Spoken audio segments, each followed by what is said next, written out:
Hey, what's going on, fellas?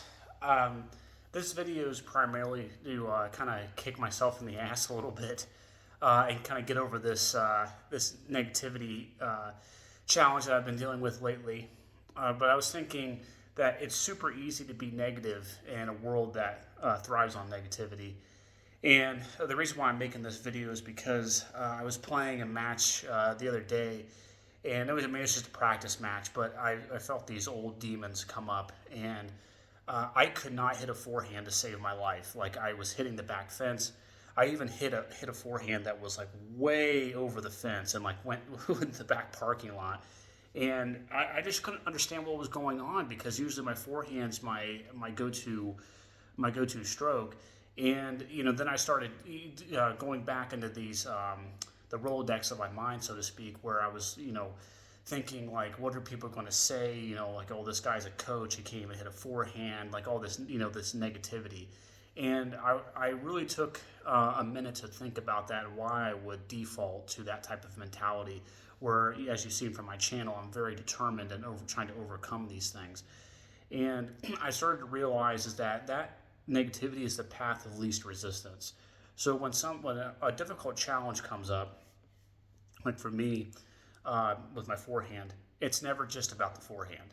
I've had a couple things start compounding that I haven't been addressing since I've been over here in Germany, and that's really come to the surface. And I referenced in one of my other videos that the tennis court reveals everything you need to know about yourself, and I found out a lot about that about myself that day, where I hadn't been addressing a couple things, that were kind of in the back of my mind, and they came to the surface. And now I'm working through those, and I'm determined to get my forehand feeling back and get that confidence back. And that's going to be difficult, but the negativity is the first outlet.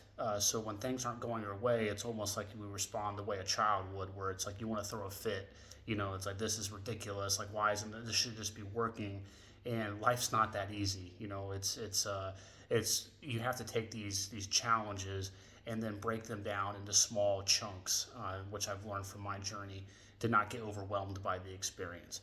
Because if you just let that negativity compound and compound and compound, you're going to have to be digging yourself out for years sometimes to try to build up these positive habits to start believing in yourself again. And trust me, when I lost my forehand and I looked like I had never played tennis before, I had a lot of those old thoughts come up where I was like, I can't do it. It's too hard. Like, I'm not athletic enough. I'm not this. I'm not that. Just all these excuses. And I'm coming to terms with that. I wanted to make this video as a checkpoint, as a mental checkpoint, so that when I post my next video, you know that I've been making progress and moving forward on that side. But that's what I love about the tennis journey, because it ties into all aspects of my life. And I know when I'm not playing tennis well, that means something up here is not going well either. So it means I need to take some time and take a breath to readjust and recalibrate what's going on in my life.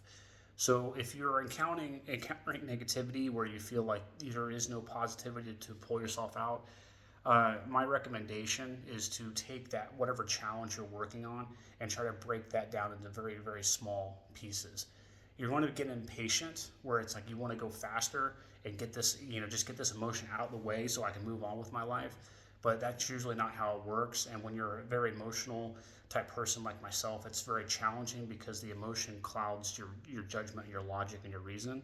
So I have to, document that issue and then break down very, very small goals. So for me, with my forehand, I've just gone right back, and I know it seems a little bit silly, but I got one of those foam balls that they usually use for the kids, and I just went back to like a beginner's mind and saying, okay, this is what I have to do. I have to go slow and get my reps in and get this feeling back, and it will come back eventually. But once I can address some of the things up here, then I'll be able to perform better on court. So negativity is the path of least resistance. Trying to find positivity and determination is the path of most resistance, and that's the path we should be taking. Well, that's all I got for this one. Catch you in the next one.